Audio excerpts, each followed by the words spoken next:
Et voici probablement d'où elles viennent. Dans cette région au sud-est de l'Inde, la religion est partout. Rien n'est trop précieux pour les dieux de l'hindouisme. Les pèlerins les vénèrent en multipliant prières et offrandes. Et ici, le don suprême, c'est celui des cheveux.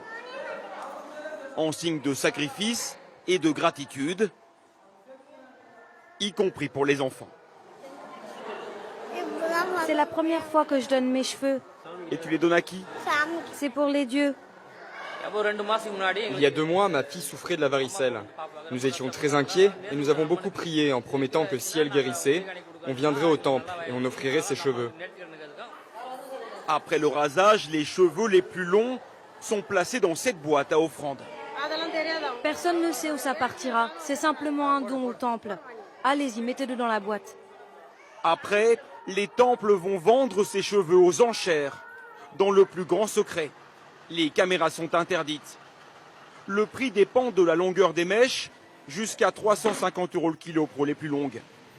Rien que dans ce camion, il y a 170 kilos de cheveux, des dizaines de milliers d'euros. Les acheteurs, ce sont des usines spécialisées comme celle-ci, où des ouvrières transforment ces masses de cheveux ébouriffés en de jolies couettes. Voici les cheveux qu'on rachète au temple.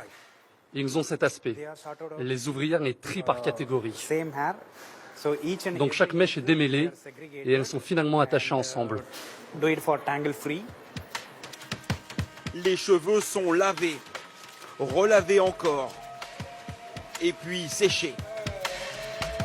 Certains sont décolorés et recolorés. Avec un contrôle très strict à chaque étape, ils sont ensuite exportés vers plus de 55 pays. Résultat, le chiffre d'affaires de cette entreprise dépasse les 7 millions d'euros par an, gagnés grâce à la dévotion des croyants. Un commerce juteux que le directeur assume totalement.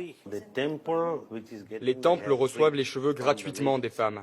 Et ils dépensent l'argent que nous leur donnons pour des œuvres de charité. Ils nourrissent les plus pauvres, ils financent des universités, des hôpitaux.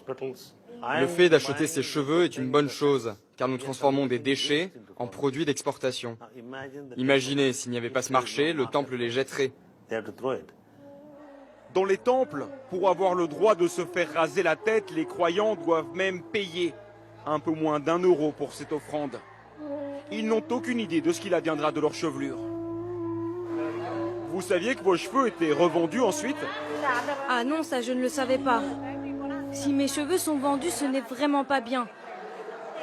Seuls les responsables du temple savent ce qui se passe après.